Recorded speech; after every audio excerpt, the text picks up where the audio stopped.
Sir మీ బ్యానర్‌లో వరుసగా డిజాస్టర్‌లు వస్తున్నాయి. అది ఒక డైజెస్ట్ చేసుకోలేని విషయం.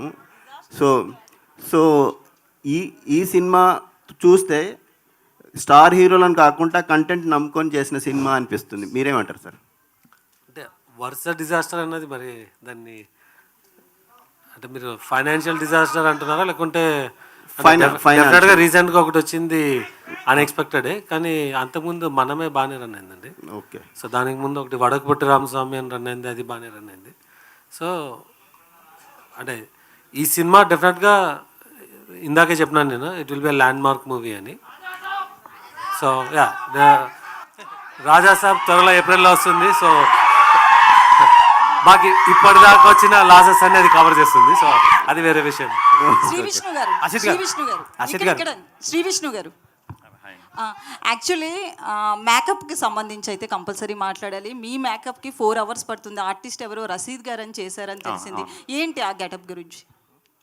అంటే గెటప్లు మీరు చూసిన భవభూతి గెటప్ ఒకటి, అయాది గెటప్, దానికి 4 hours పట్టిదండి. అది 4 hours కూర్చొని వేయించుకోవటం మార్నింగ్ బాగానే ఉండేది.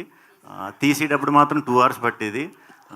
డైరెక్ట్ ఆల్కహాల్ వేసి చేపను రాయిపోయి తోమినట్టు తోమేసేవారు. నాది కొంచెం మరీ ఇలా చెప్పేయకూడదేమో, సెన్సిటివ్ స్కిన్. మేకప్ కూడా నాకు పెద్దగా ఎప్పుడు ఇదవ్వదు. దాని ఎఫెక్ట్ ఇంకా ప్రాబ్లం. అందుకే ఇవి కూడా పెట్టుకున్నా, అయ్యాక మీకు చూపిస్తా. ఎఫెక్ట్స్ ఉన్నాయి, బట్ అదంతా కూడా ఆ క్యారెక్టర్ చేసిన తర్వాత చూసుకున్న తర్వాత చాలా హ్యాపీ ఫీల్ అయ్యాను. అది చాలా చిన్న విషయం అయిపోయింది. ఆ గెటప్ కానీ మేకప్కి సంబంధించి లేడీస్కి ఎక్కువ వేస్తారు, ఒక 3-4 hours రెడీ అవుతారు ఇట్లా అన్నారు కదా. మీరు 4 hours అంటే పెయిన్ అనిపించిందా? పెయిన్ కంటే కూడా ఆడాళ్ళ విషయంలో గ్రేట్ అనిపించింది. అంటే ఇప్పటి వరకు యాంకర్ చాలా సార్లు అడిగింది ఎవరు గ్రేట్ అని చెప్పి, మేకప్ విషయంలో గ్రేట్ అన్నది ఇచ్చారా? డెఫినెట్గా గ్రేట్ అండి. మిగతా విషయాల్లో ఆడవాళ్ళు మిగతా విషయాలు కూడా గ్రేట్ కాదని అంటలేదు. మేకప్ విషయంలో మాత్రం చాలా గ్రేట్. అందుకే మేము మగాళ్ళు ఎవరు వేసుకోరు చూడండి, ఓపిక ఉండదు. ఆడవాళ్ళు మాత్రం ఎక్కడికన్నా వెళ్దాం అంటే 3 గంటల ముందు కూర్చొని వేసుకుంటూ ఉంటారు. సో ఆ విధంగా ఓపిక ఎక్కువ. మీరు భూదేవులు కదా, మీకు ఓపిక ఎక్కువ.